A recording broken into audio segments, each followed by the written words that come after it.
The COVID-19 pandemic has brought about a lot of free time for people to dig into the history books of their own families or cities while sitting around. For Cindy Thury-Smith, lead volunteer of the Hastings Pioneer Room, her free time brought about a curiosity to compare similarities and differences from the COVID-19 pandemic to the 1918 influenza pandemic.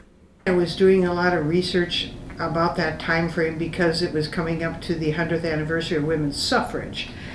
And so I was noticing other big things that were going on at the time, and there was not an awful lot of information in the newspaper, which I thought was kind of amazing since the pandemic was, across the whole nation. And so I went through and read every single issue during the time of the pandemic to see what was reported, and I started making a list of people who died of it that we could positively confirm died of the 1918 influenza. And then I wrote a short article for the Hastings Area Historical Society newsletter and talked about it a few times. And it was kind of interesting because we were lucky in Hastings. We had less than half of the statewide death rate because we were a rural community. Comparisons between the two pandemics were all too common in Thury-Smith's research. However, one of the biggest differences between the two pandemics is the access to doctors and medicines now compared to then. We're really lucky these days that we do have very well educated doctors and nurses, and a lot more of them than we had in 1918.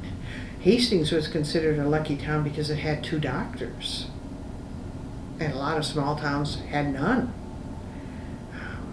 The majority of the medical personnel in Hastings were gone to World War I. They were out of the country.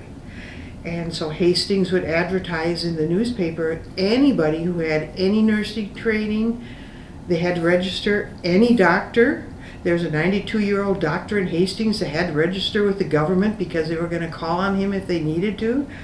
So it was obviously, it was bad, but it was kind of different. And not only did they not have ready medical personnel, the medicine at that time had no pills for decongestion. They didn't have a lot of our modern techniques.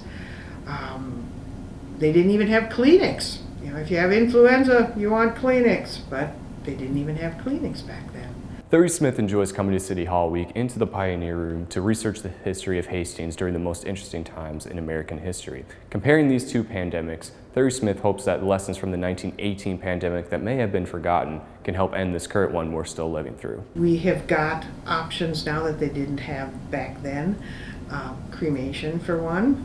We've got multiple funeral homes. You can have a funeral now with a COVID patient. They prepare them, although a lot of them are overwhelmed, especially in the bigger cities. And we also have a vaccine, which was not even on the radar back in 1918. They had no idea what caused it, so then they would have no idea how to combat something against it. Thury-Smith said that 43 people died from the 1918 pandemic that were in or from Hastings based on the records that they have been able to find at the Pioneer Room. According to Johns Hopkins University COVID-19 data tracker, 626 COVID-19 deaths have occurred in Dakota County. However, due to privacy of medical records, there is no official count of how many Hastings residents have died of COVID-19 during the pandemic. For HCTV, I'm Theodore Tollefson.